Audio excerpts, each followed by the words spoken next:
Don't lie, beggar. I had reached my limit with her repeated rude behavior, so I made a phone call in front of the bank teller. Hey, just go home once you've got what you need. I could sense the teller displayed agitation at the word in the phone conversation, and I firmly conveyed my message after taking a deep breath. Is the branch manager there? I want to close a corporate account with $700 million right now. My name is Ava. I got an age commonly referred to as elderly. I think the area I lived through was tumultuous. The development of technology was remarkable, and I vividly remember seeing color television for the first time. There was also a historic inflation due to the oil shock. I, who was already a working adult, was one of those who were greatly influenced. In the midst of these all, I met Edward through a friend's introduction. We were immediately drawn to each other and got married. After marriage, Edward suffered a serious injury, and keeping the company afloat became our main focus, so our newlywed life was far from just being enjoyable. Despite such a life, we were blessed with 3 children, and I have led a happy life. One of the things that became more convenient with the changing times was the field of digital technology, such as electronic appliances and the internet. Until around the age of 40, I managed to keep up with the latest devices somehow and was attracted to new things. After passing my mid-40s, I gave up trying to keep pace with advancements. I still use a flip phone referred to as a clamshell, and while I'm interested in the world of the internet, I'm too afraid of being deceived to buy or apply for anything myself. I'm what you'd call digitally challenged. My children sometimes say it's inconvenient, but when I want to buy something, I can just go to the store and confirm the actual product, which gives me peace of mind. The same goes for applying for something or going through procedures. Pressing buttons on a screen to complete something is just too unsettling for me. It may be cheap and easy, but I feel more at ease asking someone in person. Since my youngest child entered college, I, a full-time homemaker, have found myself with too much time on my hands. Edward's work was going well, and there were things I could help with, but he encouraged me to pursue what I wanted to do. So I started participating in volunteer activities that interested me. I started participating in volunteer activities that I was interested in. There are various types of volunteer activities, such as cleaning activities, guiding at educational facilities, neighborhood watch, and family support that leverages parenting experience. There were so many options to choose from that I was undecided on what to do. After much consideration, I decided to start by participating in local cleaning activities. We gather early in the morning and pick up trash together. Engaging in activities where I greeted students heading to school or office workers heading to the station in the morning suited my nature well. I started participating regularly. By participating regularly, I became acquainted with my fellow volunteers, and the students and company employees I greeted also became memorable. Some left a positive impression by greeting me loudly, others did the opposite. One of the most notable ones was a woman I always encountered in the same place. She would always sit on a bench at the place where we were cleaning, eating breakfast she bought from a nearby cafe. When I first saw her, sitting on a bench with her glossy black hair tied back and wearing light makeup, she looked lovely to me. "Good morning." I greeted her as I passed by, but she didn't respond. It wasn't unusual for people not to respond, so I tried to ignore it, but something rolled to my feet as I walked past. I stopped to pick it up, and it was a paper cup that was still faintly warm. Inside was coffee, and some of the black liquid had splashed onto my shoes. I realized it was the cup the woman had been holding and turned back to her.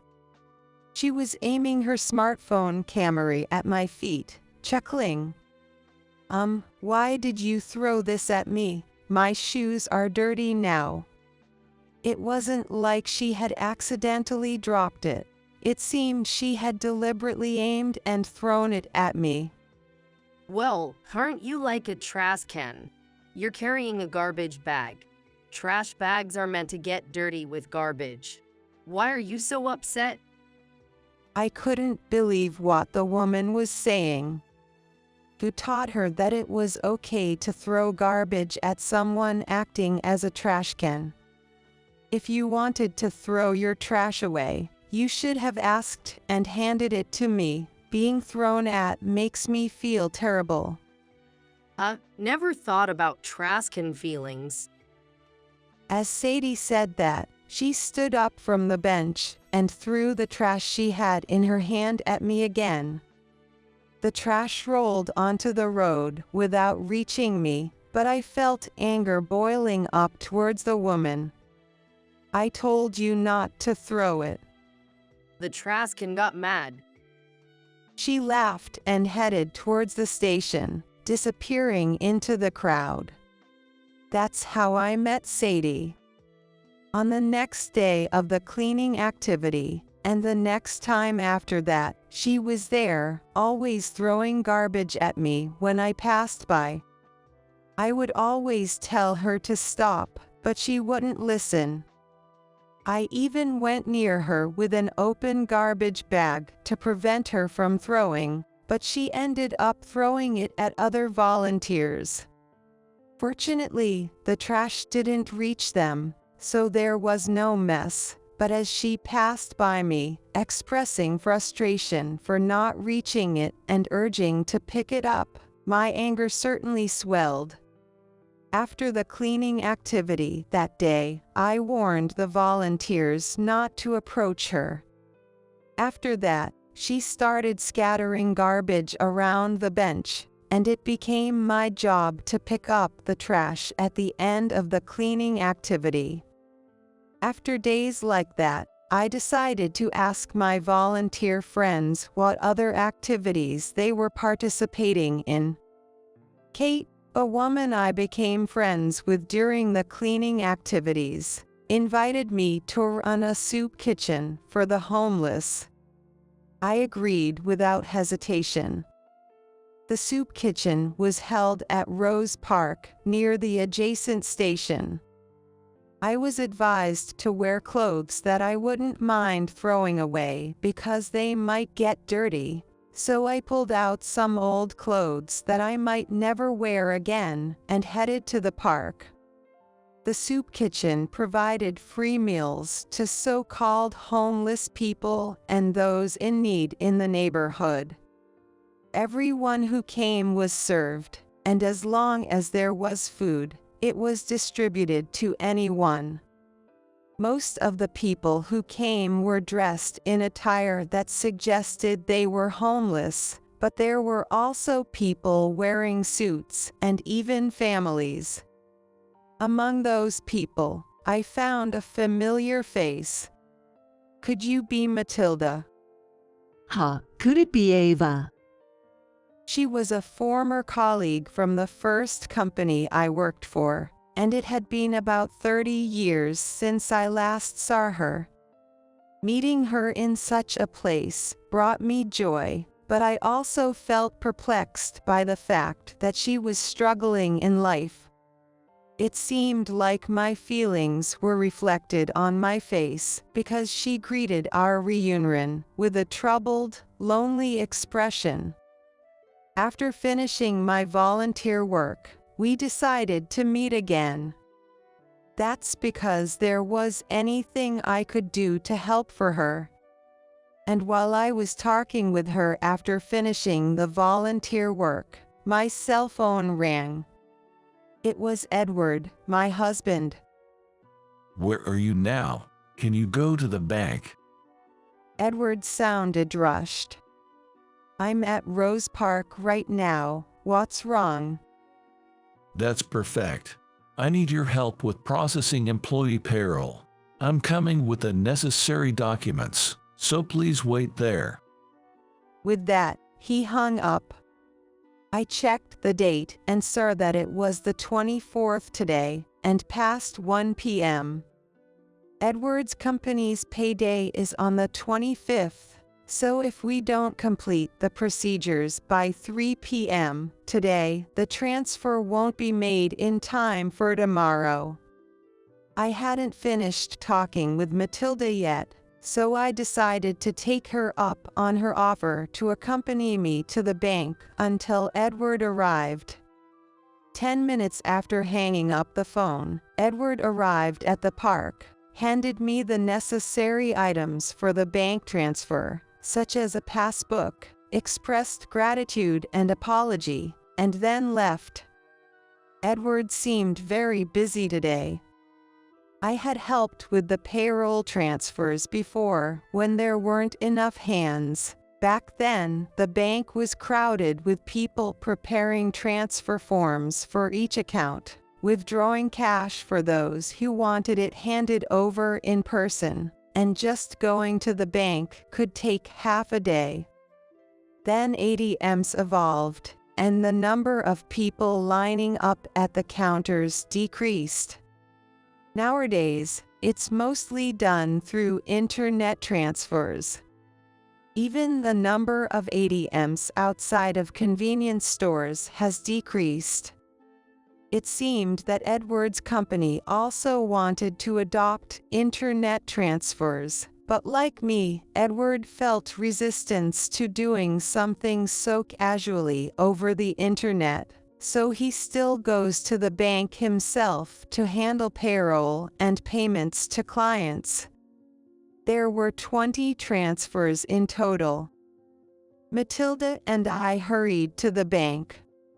By the time we arrived at the bank, we were sweating, but as I was about to wipe off the sweat with a handkerchief and go through the automatic doors, a woman came out from inside and spoke to me.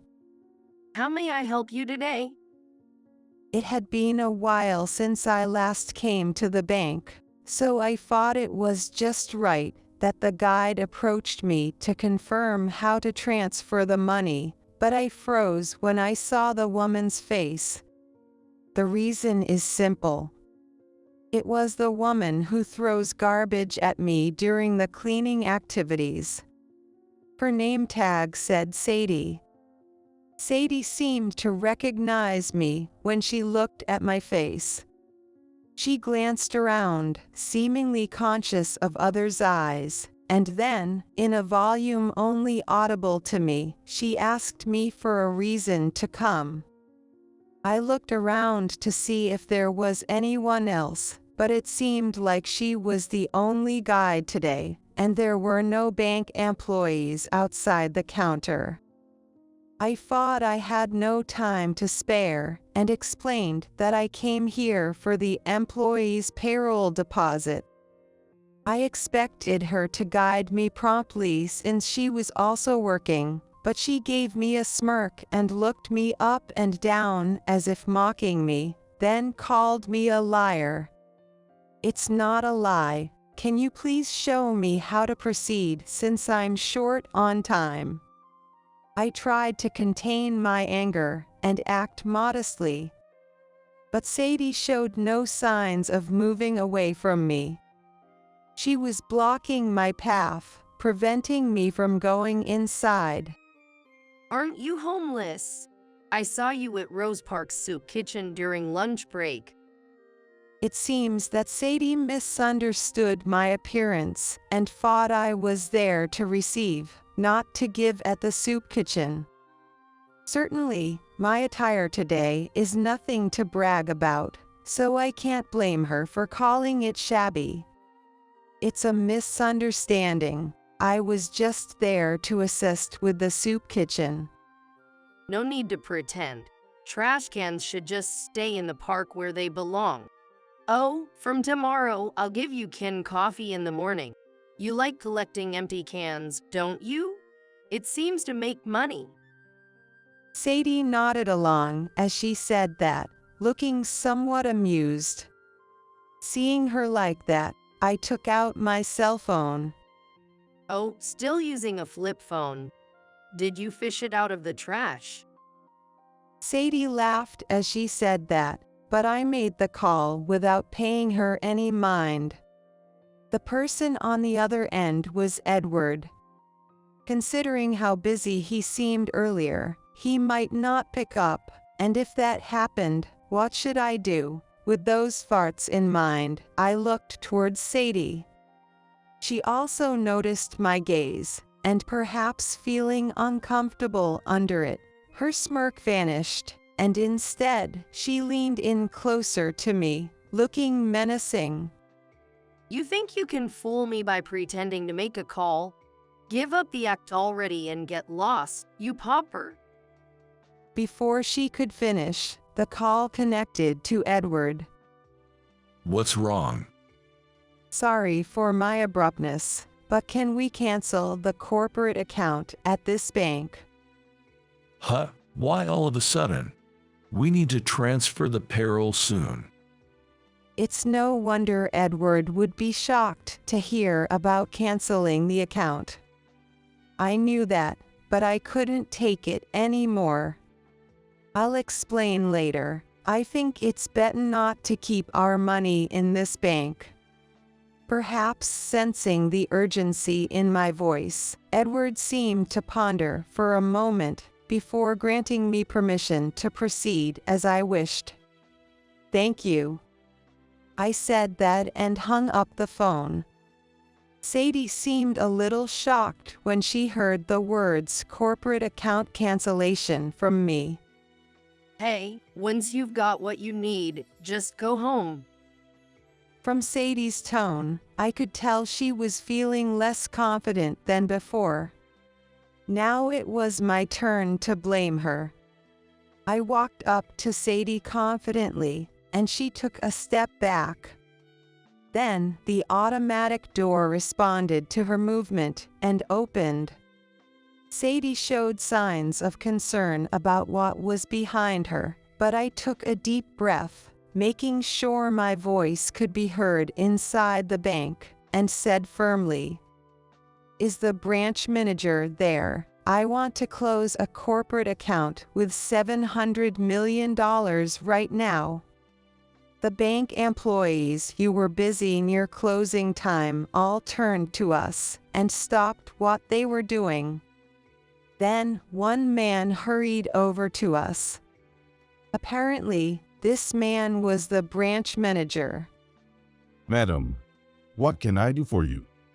Did this employee offend you? The branch manager, who didn't understand the situation, looked alternately at me and Sadie, clearly puzzled. As I just said, please cancel the corporate account right away. Even if you say right now, what's the name of the corporate client? The branch manager's forehead was beaded with sweat. I boldly replied, "Denali Corporation. My husband Edward is the president of that company." Denali Corporation, one of the top companies among our clients. You, the president's wife? Don't make me laugh. There's no need to pile on lies. If you can't believe it, then think that way. But you're always dressed shabbily, and today, you were even participating in a soup kitchen, weren't you? Sadie was desperately trying to prove her legitimacy. I only wear clothes that I don't mind getting dirty for activities like cleaning or today. It's because of people like you that I have to dress like this. Judging someone based on their appearance alone is a big mistake. You're the one dressing confusingly. You should just shut up already. The branch manager shouted loudly, finally shutting Sadie up. Madam, I sincerely apologize for the rudeness of our employee. I'm truly sorry. Saying that, the branch manager bowed deeply. Ava, what happened? When I turned at the sound of the voice, there was Edward. Despite having work, he seemed worried and rushed over. I told you before, right, about the person who throws garbage during the cleaning activities. Oh, when your shoes got dirty from the coffee. That's the one, and she tried to turn away a poor person like me who came for the payroll. Hearing my words, the branch manager paled visibly. Sadie, did you really do something like that? The branch manager approached Sadie. Who would think someone dressed like that has money? What have you done? I'll report this to higher-ups. Prepare yourself for the consequences. Wait a minute. The one at fault is this person dressed confusingly. I didn't do anything wrong. Sadie seemed to genuinely believe she was innocent. Admittedly, my attire may have been shabby and confusing. However, it's unacceptable to turn away and judge someone as a liar just based on their appearance. You shouldn't judge people by their looks. But. My words made Sadie slump down, tears streaming down her face. Then, the branch manager turned back to us. Please leave handling the aftermath of the employee to us. We'll thoroughly educate to prevent such incidents in the future. Can't you reconsider canceling the account? The branch manager bent his waist so deeply that it seemed like his head would touch his knees as he apologized. However, my determination didn't waver. No, I've had enough. I want to cancel the corporate account right away. So, would you consider coming back another day for the necessary procedures, such as your seal and passbook? I've prepared everything I need. Please proceed with the procedure right away. The branch manager seemed to have given up on Edward's words and went inside to prepare the paperwork. I thought the procedure would be over after that, but there was still more to this story. When I glanced at Sadie, who was still sitting there unable to move, and tried to go inside, I saw a police officer outside the bank. Matilda was with him. Come to think of it, Matilda, who was supposed to be with us, had disappeared at some point. Matilda walked straight to Asami with the police officer and said, pointing at her, This is the person. She's always throwing garbage at us. Sadie's face turned pale at the sight of the police officer. I'd like to talk to you. Huh? I don't have anything to say. Sadie pleaded while shaking her head and hands vigorously. Don't lie. You always throw garbage at homeless people and those who come to the soup kitchen. That's not me. Probably. Matilda pointed her smartphone at the denying Sadie. Look at this. Finally caught your face on camera. No mistaking it's you, right? If you insist it's a look-alike, bring that person here. The screen clearly showed Sadie gleefully throwing garbage. There was no way to deny it. Sadie glanced at the screen briefly, then looked away and hung her head, seemingly admitting that it was indeed her.